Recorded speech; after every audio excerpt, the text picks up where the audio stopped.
ওকে। আজকে আমরা দেখবো কিভাবে আমাদের জেমিনি সফটওয়্যারের মাধ্যমে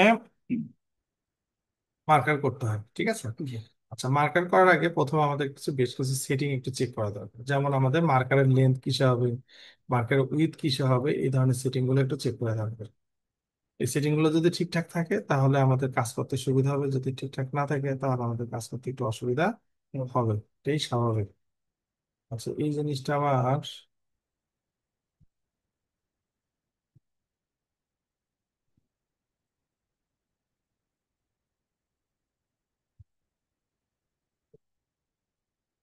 এর মতো আছে, থাকা আপাতত কাজের প্রয়োজনে আমরা চেঞ্জ করে নেবো, ঠিক আছে?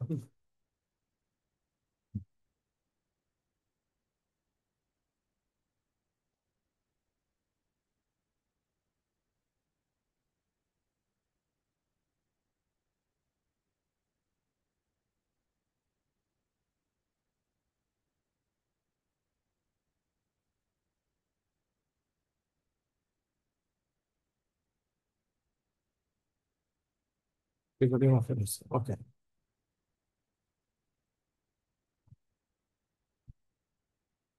সেটিং গুলোর মতো যে সেটিং গুলো দেখতে হবে, যে মার্কার লেন্থ আর উইথ, সেটা কোথায় পাবো? আমরা শেলের মধ্যে পাবো। আমরা শেলে আসলে শেলে প্রথম আমরা কি পাই?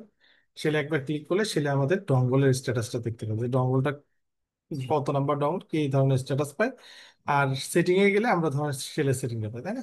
এখান থেকে লেন্থ হবে হচ্ছে যে আমরা নর্মালি যখন ডেনিমের প্যান্ট করি বা কোনো কিছু করি, নর্মালি দেখা যাচ্ছে ইয়ার্স ইউজ করে, অনেকে আবার সেন্টিমিটার ইউজ করে, অনেকে মিটার ইউজ করে, যে যেটা ইউজ করবে সেটা এখান থেকে সিলেক্ট করে দিতে হবে। আর যখন ইয়ার্স ইউজ করে তখন দেখবেন ওনারা ইঞ্চিতে হলো উইথটাকে মাপেন। আর যখন মিটার করে তখন সেন্টিমিটার, অথবা সেন্টিমিটার লেন্থ করলে সেন্টিমিটার উইথটা। আচ্ছা, এই জায়গায় যখন ইয়ার্স আর ইঞ্চি ইউজ করবেন তখন এই যে এরিয়ার ঘরটা, এই জায়গায় আপনারা ইউজ করবেন হচ্ছিল স্কোয়ার ইঞ্চি, ঠিক আছে? আর এই পাশে যে ঘরটা আছে, এই ঘরগুলোর কাজটা হচ্ছে যে আমরা যে ইউনিটাই দেখি না কেন, সেটা মিলিমিটার হোক, সেন্টিমিটার হোক, বা ইয়ার্স হোক, বা মিটার হোক, যে ইউনিটে দেখি না কেন সেই ইউনিটের পয়েন্টের পরে আমরা কয় ঘর পর্যন্ত দেখবো? 2 ঘর, 3 ঘর। দেখেন নর্মালি 2 ঘর দেওয়া আছে, মিটারের ঘরে দেখেন 3 ঘর দেওয়া আছে, আর বাকিগুলোতে 2 ঘর দেওয়া আছে। আমরা চাইলে ইয়ার্স এর এখানে এসে আমরা 3 ঘর করে দিতে পারি, আমাদের যদি প্রয়োজন মনে করি। ঠিক আছে, আমরা দিয়ে দিলাম। আর আপনি তো জানেন যে এখানে একবারে করে দিলে সেই সেটিংটা ধরে রাখে যতক্ষণ আমি চেঞ্জ না করছি। ওকে, আমি এটাকে ক্লোজ করে দিলাম। ক্লোজ করে দেওয়ার পর আমরা এখন সফটওয়্যারটাকে ওপেন করবো। আমাদের সফটওয়্যারটা হচ্ছে আপডেট সফটওয়্যারটা হচ্ছে এটা। আর ওল্ড ভার্সন মানে 20 ভার্সন থেকে ব্যাকডেটে যা আছে সবগুলো হচ্ছিল এগুলো, ঠিক আছে? আচ্ছা, আপডেট সফটওয়্যারটা আমি জাস্ট ওপেন করলাম। আমি আপডেট সফটওয়্যার আপনাদেরকে দেখাচ্ছি, কারণ এখন জেমিনির ম্যাক্সিমাম জায়গায় আপডেট চলে গেছে। ওল্ড ভার্সন খুব কম ইউজ হচ্ছে। যারা পুরাতন আছে তারাও দেখা যাচ্ছে আপডেট করে নিচ্ছে। ওকে, কন্টিনিউ করলাম। এটা আমার ডিস্ট্রিবিউটার ডঙ্গল, যার কারণে টাইম চাইলো। ডিস্ট্রিবিউটার না হলে, পার্মানেন্ট ডঙ্গল হলে টাইম চাবে না, ঠিক আছে? আচ্ছা, এখন এই জায়গাটা যে জিনিসটা আছে, এখানে আমাকে একটা অ্যাকাউন্ট দিয়ে লগ ইন করতে বলতেছে। Log in to your Gemini account, এটা একটা ভ্যালিড অ্যাকাউন্ট দিয়ে আপনাকে লগ ইন করতে হবে। ক্লিক করার সাথে আপনাকে একটা ব্রাউজারে নিয়ে যাবে, সেখানে আমার যে ইউজার আইডি পাসওয়ার্ড থাকবে সেটা ইউজ করবেন, অথবা আপনার যেটা থাকবে সেটা আপনি ইউজ করে লগ ইন করবেন। লগ ইন করার সাথে সাথে দেখেন সাকসেসফুল চলে আসবে, যে লগ ইন সাকসেসফুল, এবং আপনার ওই ইউজার ফেসটা আপনার সামনে চলে আসবে। সফটওয়্যার বারবার ক্লোজ ওপেন করলে দেখা যাবে যে ঝামেলা পড়া লাগবে। অতএব সফটওয়্যারের মধ্যে থেকেই কিভাবে একের অধিক মার্কার ওপেন করা যায়, একের অধিক ফাইল নিয়ে কাজ করা যায়, সেটা আমরা শিখবো, সমস্যা নেই। বাট বারবার সফটওয়্যার ক্লোজ করার কোনো প্রয়োজন নেই, এই টাইমটা ওয়েস্টেজ, ঠিক আছে? এবার স্টার্ট ক্লিক করলাম, এটাকে কেটে দিই, সমস্যা নেই। সফটওয়্যারটা একটু ওপেন হতে সময় নেয়, কারণ এটা স্বাভাবিক ঘটনা, এটা হচ্ছে নেটের সাথে কানেক্টেড, প্লাস আমাদের পিসি কনফিগারেশন ও পুরাটা রিড করে দেন আমাদের এটা ওপেন করে। আচ্ছা, আসার পর দেখেন একটা ইউজার ফেস আমরা দেখতে পাচ্ছি না। অন্যান্য মার্কার সফটওয়্যার যেমন ইউজার ফেস থাকে, এই মার্কার সফটওয়্যার তেমনি ইউজার ফেস আছে। তো প্রথমত যে জিনিসটা হচ্ছে, দেখেন প্রথমত আমাদের কিছু মেনু বার আছে, ফাইল সহ বেশ কিছু অপশন দেখা যাচ্ছে। বাট ফাইলটা শো করতেছে, বাট বাকিগুলো কিন্তু মিউট হয়ে রয়েছে। এই মিউট হয়ে থাকার পেছনে কারণ, এবং আপনি নিচে খেয়াল করে দেখেন যে টুল বারটা আছে, এটা কিন্তু আমাদের মেইন টুল বার। এটা এই টুল বারে দেখেন দুইটা অপশন অ্যাক্টিভ আছে, বাকি সবগুলো কি আছে? হাইড হয়ে রয়েছে। এটার কারণটা হচ্ছে যে আমার এখানে কোনো অ্যাক্টিভ মার্কার নাই। যে মার্কারটা নিয়ে আমি কাজ করবো এরকম কোনো মার্কার আমার নাই, যার কারণে ফাইল অপশনগুলো, টুলস গুলো এবং ফাইলের মেনু বার থেকে কিছু মেনু অফ হয়ে রয়েছে। তাহলে প্রথমত আমরা এখানে যে দুটো অপশন অ্যাক্টিভ দেখতে পাচ্ছি মেইন টুলবারে, সেটার মধ্যে একটা হচ্ছে ওপেন।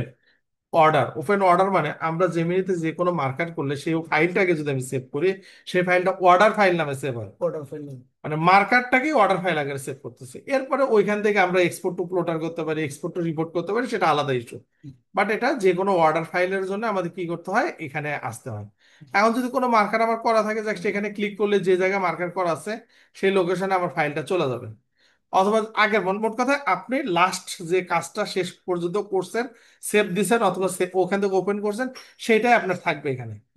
এখন আপনি আপনার লোকেশন অনুযায়ী চলে যাবেন, কোথায় আপনার ফাইল আছে না আছে সেটা আপনি আপনার লোকেশন অনুযায়ী দেখবেন। যে যে যেমন আমি টেট্রার মধ্যে দেখলাম, টেট্রার মধ্যে এসে দেখি টেট্রার ভেতরে দেখেন কাস্টমার লেগে একটা ফোল্ডার আছে।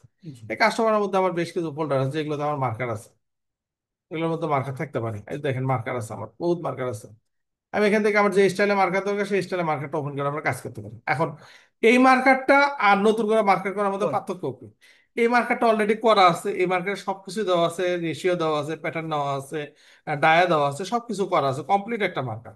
আর এই মার্কারটা নিয়ে কি হয়, এই মার্কারটা কোনো একটা আগের করা মার্কারকে আমরা নতুন ভাবে করতে চাচ্ছি, বা আগের করা মার্কারটা আমরা চেক করব। এই ধরনের ক্ষেত্রে আমরা এই ওপেনের মাধ্যমে আগের অর্ডারগুলোকে ওপেন করতে পারি। ঠিক আছে? আচ্ছা, এটা গেল এই ব্যাপার। এখন আমরা নতুন করে মার্কার করবো, একদম নতুন নিউ মার্কার করবো, কিভাবে করতে পারি? এখানে আরেকটা অপশন অ্যাক্টিভ আছে, দেখেন লেখা আছে model and piece inventory manager. এটাতে ক্লিক করবো। এটাতে ক্লিক করলে দেখবেন যে এখানে আমাদের জেমিনি ফাইল বা প্যাটার্ন নেওয়ার একটা অপশন দেখা যাচ্ছে। কি লেখা আছে? Gemini native native model import. Native model import বলতে নেটিভ মানে কি, স্বজাতির প্যাটার্ন। নেটিভ বলতে তো এটা বোঝায়, স্বজাতির প্যাটার্ন বলতে মূলত এখানে বোঝাইছে যে জেমিনির যে প্যাটার্নটা সেই প্যাটার্নটা আমরা নিবো এখান থেকে। এখন জেমিনির নেটিভ বলতে দুই রকমের হতে পারে।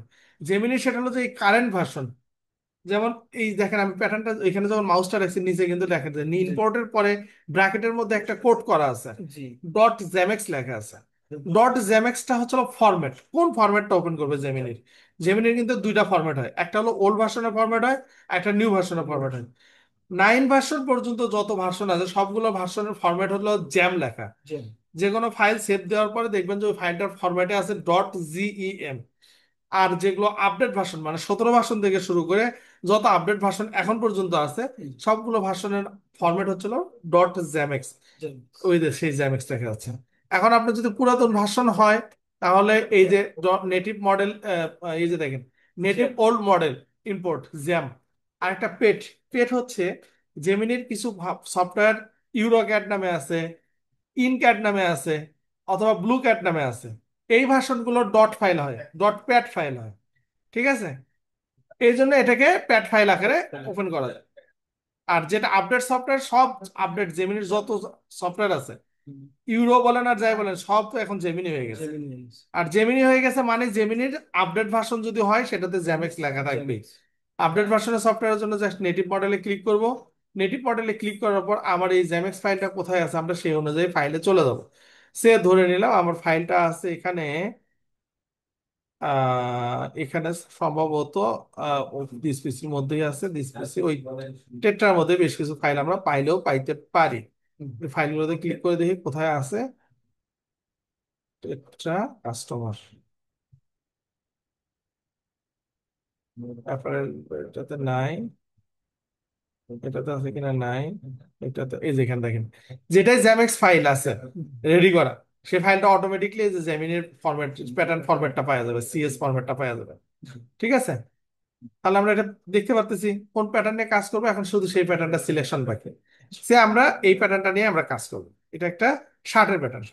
ওকে, সিলেক্ট করলাম, একসেপ্টে ক্লিক করলাম। একসেপ্টে ক্লিক করার সাথে সাথে এই প্যাটার্নটার মডেলটা আমার ইনপুট হলো। আর প্যাটার্নটা মডেল ইনপুট হলে এই প্যাটার্নের মধ্যে কয়েকটা ফেব্রিকেশন থাকতে পারে। যেমন এখানে শেল ফেব্রিক করা আছে, ফিনিশ ফেব্রিক করা আছে, লাইনিং ফেব্রিক করা আছে। তাহলে ফেব্রিকেশন করা আছে। আর এই ফেব্রিকেশনটা আছে জন্য এই জায়গায় একটা ডট দেখেন লেখা আছে কি, use smart fabric management. Use smart fabric management বলতে বোঝাচ্ছে যে এই যে আমি ফেব্রিক গুলো করছি এই ফেব্রিক গুলো সিলেক্ট করলেই বা অ্যাসাইন করলেই শুধু ওর প্যাটার্ন গুলো চলে আসবে, আর অন্য কোনো প্যাটার্ন চলে আসবে না। তাহলে আমি এখান থেকে ক্লিক করলে শুধু ওই প্যাটার্নটাই আমরা পাবো। এই সেলের ভেতরে যে প্যাটার্ন গুলো আছে সেই প্যাটার্ন গুলো আমরা পাবো। এখন আমার যদি একটা একটা করে দরকার হয় আমি একটা একটা করে সিলেক্ট করে দিব। যদি একের অধিক দরকার হয় মানে সবগুলো যদি দরকার হয় ওই ফেব্রিকের, তাহলে জাস্ট এখানে অ্যাড টু মার্কারে ক্লিক করলে সবগুলো প্যাটার্ন আমার সিলেক্ট হয়ে যাবে, এই যে মার্কারে চলে আসবে। একটু আগে খেয়াল করে দেখছেন কিনা জানি না, একটা একটা করে সিলেক্ট করলে যেটা সিলেক্ট করবেন শুধু সেটাই মার্কারে আসবে, আর এই মার্কারে যেটা আসবে সেটা নিয়ে মার্কার হবে। আচ্ছা, এই জায়গায় আমরা একটা সতর্কতা দিচ্ছি, এখন বর্তমানে সতর্কতা দিচ্ছি, কারণ আমরা এখন ফেব্রিক ম্যানেজমেন্টটা শিখিনি। ফেব্রিক ম্যানেজমেন্টটা যদি আমরা প্রপারলি শিখি তাহলে আমরা এটা ইউজ করতে পারবো, আদারওয়াইজ আমরা এটা ইউজ করতে পারবো না। সেক্ষেত্রে আমরা কি করব, সেক্ষেত্রে তো আমাদের কাজ করতে হবে, মার্কার করতে হবে। হ্যাঁ, অপশন আছে, এই ইউজ ফেব্রিক স্মার্ট ফেব্রিক ম্যানেজমেন্টটা অফ করে দিলাম আমি। স্মার্ট ফেব্রিক ম্যানেজমেন্ট অফ করে দিলে এখন দেখেন এখানে সবগুলো প্যাটার্ন চলে আসছে। এই আমার শেলে কি আছে, ফিনিশে গেছে, লাইনিং এ গেছে, সব প্যাটার্ন আমার এই জায়গায় চলে আসছে। এখন সেই ফেব্রিকের মধ্যে দেখেন এখানে সেল লেখা দেখা যাচ্ছে না? এখন আমি কিভাবে বুঝবো যে আমার সব প্যাটার্ন এখানে আছে, ফিনিশের প্যাটার্ন আছে কিনা? সেগুলো আমার বোঝার উপায় কি? প্রথমত বোঝার উপায় এই যে এখানে ফেব্রিকের ঘরে কি কি লেখা দেখা যাচ্ছে। আরেকটা হচ্ছে ওয়ে, শেল ফেব্রিক হলে শেলে যখন আমি ক্লিক করবো শেলের ফেব্রিক আসবে। আমি যদি ফিনিশে ক্লিক করি তাহলে ফিনিশার চলে আসবে, কারণ ফিনিশার কোনো ফেব্রিক প্যাটার্ন নাই আমার, যার কারণে এটা আসতেছে না। আরেকটা আছে হচ্ছে লাইন, লাইনিং এরও কোনো প্যাটার্ন আমার এখানে নাই, যার কারণে শো করতেছে না। মোট কথা এখানে যে প্যাটার্নটা আমি সিলেক্ট করবো, যে ফেব্রিকটা আমি সিলেক্ট করবো, শুধু সেটার প্যাটার্নটা অ্যাক্টিভ থাকবে, আর বাকিগুলো এরকম মিউট হয়ে যাবে। এখানে আমার সেলের প্যাটার্ন সিলেক্ট করলে সেলের প্যাটার্ন গুলো অ্যাক্টিভ হয়ে গেছে। এখন যে ফেব্রিকটা প্যাটার্ন নাও তো শিখালাম, যে যদি একটা হয় একটা, আর যদি সবগুলো হয় সবগুলোতে আমি ক্লিক করলাম, সবগুলো প্যাটার্ন চলে আসছে। বাট সবগুলো প্যাটার্ন চলে আসার পরে এখানে ওকে বাটনটা কিন্তু অ্যাক্টিভ হয় না, ওকে বাটনটা মিউট হয়ে আছে। ওকে বাটনটা মিউট হয়ে থাকার বেশ কিছু রিজন আছে, বেশ কিছু রিজনের মধ্যে একটা হচ্ছে আমার দুইটা জায়গা অবশ্যই কনফার্মলি ক্লিয়ার করতে হবে, সেটা হচ্ছে একটা রেশিও আর একটা হলো প্যাটার্ন। আমি যদি রেশিও যদি না বসাই, 0 0 করে রাখছি, সেজন্য আমার এখানে কি আসছে, আসে না। এখানে ধরেন আমি কোনো একটা রেশিও বসালাম, ধরেন স্মলের ঘরে 1 বসালাম, এখানে আমাদের লেফট মাউস ক্লিক করলে বাড়বে আর রাইট মাউস ক্লিক করলে কমবে যদি সাইজের ঘরে ক্লিক করি। আর এই জায়গায় যদি আমরা কিবোর্ডের মাধ্যমে লিখে দেই সেটাই লেখা আসবে। ঠিক আছে, সেটা লেখা চলে আসবে। 1 সেকেন্ড। দেখেন এখানে সাইজ বসাইছি আর প্যাটার্ন গুলো নেওয়া হয়েছে মার্কারে, এখানে ওকে বাটন শো করছে। তাহলে আমরা রেশিও গুলো বসাই দিই। সে আমরা ধরে নিলাম আমাদের রেশিও 1 2 2 2 2 1। ঠিক আছে, এটা আমরা ধরে নিলাম, আমাদের স্পেক অনুযায়ী যা লাগবে সেটা আমরা বসাবো, মোট কথা এটাই। তাহলে প্যাটার্ন না হলে, রেশিও না হলে, এখন ওকে বাটন আমরা ক্লিক করলাম। ওকে বাটনে ক্লিক করার সাথে সাথে খেয়াল করে দেখবেন এখানে আমার কি দেখা যাচ্ছে, প্যাটার্ন গুলো দেখা যাচ্ছে, কি কি সাইজ, সে সাইজ গুলো দেখা যাচ্ছে। সাইজ অনুযায়ী প্যাটার্নের কোয়ান্টিটি এই পাশে দেখা যাচ্ছে, যেমন স্মলের একটা, মানে এটা কোন পার্ট, এটা হলো ব্যাক পার্ট, আমরা বুঝতে পারছি ব্যাক পার্ট। এটা একটা অন্য সফটওয়্যার থেকে প্যাটার্ন নেওয়া ছিল, যার কারণে পিস নেম ওই 12 14 22 এরকম চলে আসছে। বাট এটা যদি আমার জেমিনিতে করা হতো, জেমিনিতে করলে আমরা পিস নেমের জায়গায় দিতাম। ঠিক আছে, এটা অন্য সফটওয়্যার থেকে নেওয়ার কারণে এরকম হয় অনেক সময়। আচ্ছা, তাহলে সাইজের ঘরে দেখতেছি আমরা কোয়ান্টিটি কয় পিস করে লাগবে, প্যাটার্ন ব্যাকপার্ট একটা লাগবে, একটাই আছে। স্লিপ দুটা লাগবে, দুটা আছে। কিভাবে দুটা আছে, এখানে একটা আছে, এখানে একটা আছে। লেফট রাইট অটোমেটিক চলে আসছে, কারণ লেফট রাইট করা ছিল। ফ্রন্ট পার্ট ব্যাক পার্ট, মানে ফ্রন্ট পার্টের দুইটা পার্ট, ফ্রন্টের লেফট রাইট দুইটা চলে আসছে। ইয়োগের দুইটা পার্ট, একটা লেফট একটা রাইট, লেফট রাইট বলতে একটা আপ একটা ডাউন হবে আর কি। ঠিক সেম ভাবে কলারের, এটা হচ্ছে ব্যান্ডের কলার ব্যান্ড যেটা আছে, কলার ব্যান্ডের। এরপর হচ্ছে এটা হচ্ছে আমাদের গাম, এটা হচ্ছে কিসের, সম্ভবত আপনার হলো কাফ, কাপের মনে হয় হতে পারে। কাপ হলেও তো রাউন্ড থাকতো, এটা মনে হয় অন্য কোনো প্যাটার্ন হইতে পারে, মানে এর মতো বলা ডিফিকাল্ট। যে যে যে প্যাটার্ন গুলো লাগবে, এটা হচ্ছে গাম্বেলের প্যাটার্ন চলে আসছে। এটা হচ্ছে মানে সম্ভবত যে প্লেট, প্লাকেটের প্যাটার্ন, স্লিপ প্লাকেটের প্যাটার্ন চলে আসছে। তাহলে আমরা মোটামুটি ভাবে আমাদের যা যা প্যাটার্ন লাগবে সবগুলো প্যাটার্ন সম্পর্কে আমরা আইডিয়া পাইলাম, সেগুলো ঠিকঠাক মতো আসছে কিনা সেটা আমরা দেখলাম। এখন আমাদের কাজ কি? এখন আমাদের কাজটা হচ্ছে ডায়া বসানো। দেখেন এখানে একটা জিনিস খেয়াল করেন, আমার এখানে ডিসপ্লেতে এর কারণে দেখা যাচ্ছিল না। এখানে আমাদের বেশ কিছু ইনফরমেশন দেখা যাচ্ছে। একটা হলো উইথের ঘরে দেখেন উইথ কতটুকু, এখানে ফেব্রিকের উইথ কতটুকু আছে সেটা শো করতেছে, 62.99, মানে 63 ইঞ্চি আছে। তার মানে এখানে আমরা তার ডায়া কত, এখানে লেন্থ, এখানে ইফিসিয়েন্সি, আর এখানে হলো প্লেসড পিস, মানে কয়টা ছিল। 190টা প্যাটার্ন এখানে আছে টোটাল, তার মধ্যে কয়টা বসছে, যদি কোনো প্যাটার্ন এখানে বসে ওই প্যাটার্নটা এখানে দেখাবে যে একটা প্যাটার্ন বসছে। ঠিক আছে, এখান থেকে আমরা কিন্তু প্যাটার্ন বসলো কি বসলো না সেটা কিন্তু এখান থেকে আমরা দেখতে পারি। তারপর আমাকে ওয়ার্নিং দেবে, এক্সপোর্ট করার সময় আমাকে ওয়ার্নিং দেবে। আচ্ছা, প্রথমত আমাকে ডায়াটা ঠিক করতে হবে। ডায়া ঠিক করার জন্য আমাকে যেতে হবে এই যে মার্কার সেটিং এ যেতে হবে। মার্কার সেটিং এ এসে আপনি দেখবেন যে এখানে একটা অপশনই আছে। এখানে আরেকটা জিনিস খেয়াল করে দেখেন, retrieve automatic the parameter of the fabric embedded in the model and assign to this marker. মোট কথা আমার এই স্মার্ট ফেব্রিক ম্যানেজমেন্ট যদি আমি ইউজ করতাম, ওখানে যে ডায়া থাকতো সেই ডায়াটা অটোমেটিকলি ইউজ করবে, সেটার ডিরেকশন এটা। আর আমি যেহেতু ম্যানুয়ালি ওই স্মার্ট ম্যানেজমেন্ট ইউজ করতেছি না, ম্যানুয়ালি ইউজ করতেছি, সেজন্য ম্যানুয়াল অটোমেটিক চলে আসছে। ম্যানুয়াল আসার পরে এখন আমি এখানে ডায়াটা চেঞ্জ করতে পারি। তাহলে আমি দিয়ে দিলাম 58টায় আমি মার্কার করি। ওকে।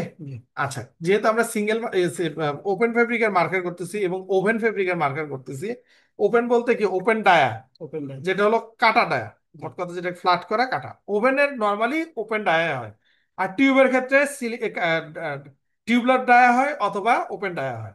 তো আমরা যেহেতু ওপেন ডায়া এবং ওভেন ফেব্রিক করতেছি, ওভেন ফেব্রিকের ডায়া বসায় দিলাম। দেওয়ার পর এখন আমরা কি করবো, একসেপ্টে ক্লিক করবো। একসেপ্টে ক্লিক করার পর একটু পরে দিও, একসেপ্টে ক্লিক করার সাথে সাথে দেখেন আমরা যে ডায়াটা বসাচ্ছি সেই ডায়াটা এখানে চলে আসছে। আচ্ছা, ডায়াটা যদি চলে আসে, এখন আমাকে কি করতে হবে, মার্কারটা ছাড়তে হবে। আর মার্কার ছাড়ার জন্য আমাকে কয়েকটা জিনিস একটু জানতে হবে। সেটা হচ্ছে যে আমরা কি জানি যে ওয়েব বেসিসে মার্কার কয় ধরনের হয়? ওয়েব বেসিসে মার্কার কয় ধরনের হয়? এটা আমার জানা নেই। এটা আপনার জানা নেই, তাই না? ওয়েব বেসিসে মার্কার হয় হচ্ছে 3 ধরনের। কিরকম? ওয়েব বেসিসে 3 ধরনের হয়। একটা হচ্ছে সলিড মার্কার। সলিড মার্কারের কাজটা কি, আপনার হচ্ছে এই মার্কারে কোনো ওয়ে মেনটেন করবে না, যে কোনো প্যাটার্ন যে কোনো দিকে বসবে, সে তার টার্গেট থাকবে শুধু ইফিসিয়েন্সি কমানো, সরি ইফিসিয়েন্সি বাড়ানো, লেন্থ কমানো। ঠিক আছে? ইফিসিয়েন্সি যত বাড়বে লেন্থ তত কমবে। এটা আর একটা সম্পূরক, মানে একটা বাড়লে আর একটা কমে। সম্পূরক বলেন, এটা কি বলে, একটার সাথে একটা রিলেশন হলে বিপরীতমুখী রিলেশন। তাহলে ইফিসিয়েন্সি যত বাড়বে লেন্থ তত কমবে, আর ইফিসিয়েন্সি যত কমবে লেন্থ তত বাড়বে। তাহলে আমাদেরকে কি করতে হবে, এই সলিড মার্কার যদি আমরা করি, সলিড মার্কার করলে কি হয়, নরমালি সলিড মার্কার করলে আমাদের ইফিসিয়েন্সিটা বাড়ে আর লেন্থটা কমতে থাকে। তাহলে ইফিসিয়েন্সি বাড়াটা তো আমার দরকার, তো সব ক্ষেত্রে আমরা সলিড মার্কার করতে পারবো না। আচ্ছা, প্রথমে এই সলিড মার্কারটা দেখে আসি কিভাবে কাজ করে। সলিড মার্কারের জন্য আমাকে প্রথমে একটা জিনিস মনে রাখবেন, যখনই আপনি মার্কার নেবেন এবং ওয়েব ঠিক করতে যাবেন, তখন আপনাকে কি করতে হবে, এখানে পিস প্রপার্টি টেবিলে আসতে হবে। পিস প্রপার্টি টেবিলে আসার পর প্রথমে তো যে কোনো একটা প্যাটার্নকে সিলেক্ট করতে হবে, সিলেক্ট করে কন্ট্রোল এতে চাপ দিতে হবে। কন্ট্রোল এতে চাপ দিলে কি হবে, সেই যতগুলো প্যাটার্ন আছে, মানে আমি এখানে 190টা প্যাটার্ন নিচ্ছি, 190টা প্যাটার্নই আমার এখানে সিলেক্ট হয়ে যাবে। 190টা প্যাটার্ন সিলেক্ট হওয়ার পর এই 190টা প্যাটার্নের একই ধরনের ইনস্ট্রাকশন যাবে। এইখানে আসার পর দেখেন এখানে বেশ কিছু অপশন দেখা যাচ্ছে, তাই না? এতগুলো অপশন এই মুহূর্তে আমার প্রয়োজন নেই, আমার ওয়ের জন্য প্রয়োজন দুইটা অপশন, একটা হলো রোটেশন টাইপ আর একটা হলো রোটেশন। এই রোটেশন টাইপ যেটা আছে, সেই রোটেশন টাইপে আমার যে ইনস্ট্রাকশনটা আছে সেই ইনস্ট্রাকশনটা দিতে হবে। রোটেশন টাইপটা কি জিনিস সেটা আগে একটু বুঝি। রোটেশন মানে কি? রোটেশন মানে রোটেট করা, মানে ঘুরানো। তাহলে যে কোনো কিছু ঘুরানোকে মেনশন করতেছে। আমার যে প্যাটার্নটা আমার আছে, প্যাটার্নটা কিভাবে ঘুরবে, এখানে দেখেন ওয়ে আছে, 3টা ওয়ে আছে। একটা হলো ইন্ডিপেন্ডেন্ট, একটা সেমিলার, আর একটা হলো ইনস্ট্যান্স।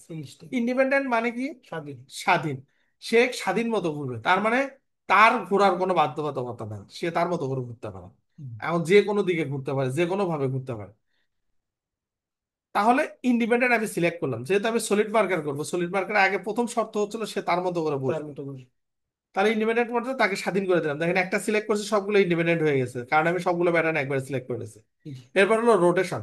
রোটেশনটা তো বুঝলাম যে রোটেশন মানে ঘোরা। তাহলে রোটেশন হইলে কোন দিকে ঘুরবে, কোন একটা নির্দিষ্ট দিক বরাবর ওকে ঘুরতে হবে, সেই ঘোরার ডিরেকশনটা এখান থেকে আমরা ব্যালেন্স করবো। প্রথমত না নান, নান মানে আমি তাকে ঘোরার পারমিশন দিচ্ছি না। যতই আমি তাকে স্বাধীন করে দেয় না, কিন্তু কোনো দিকে ঘোরার পারমিশন দেয়নি, তার মানে ওকে আলটিমেট বন্ধ করে রাখছে। এরপরে কি আছে, 180 ডিগ্রি।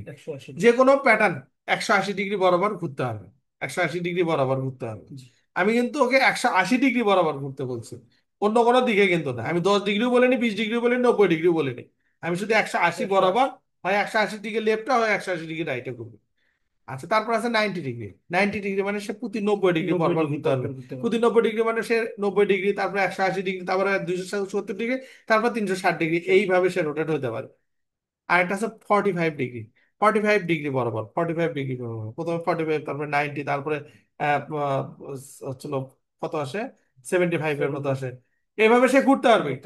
কিন্তু এই ঘোরার পারমিশন থাকলেও এটা বুঝে শুনে দিতে হয়। আচ্ছা, এইখানে 90 থেকে শুরু করে ফ্রি পর্যন্ত এই অপশন গুলো আমাদেরকে বুঝে শুনে ইউজ করতে হবে।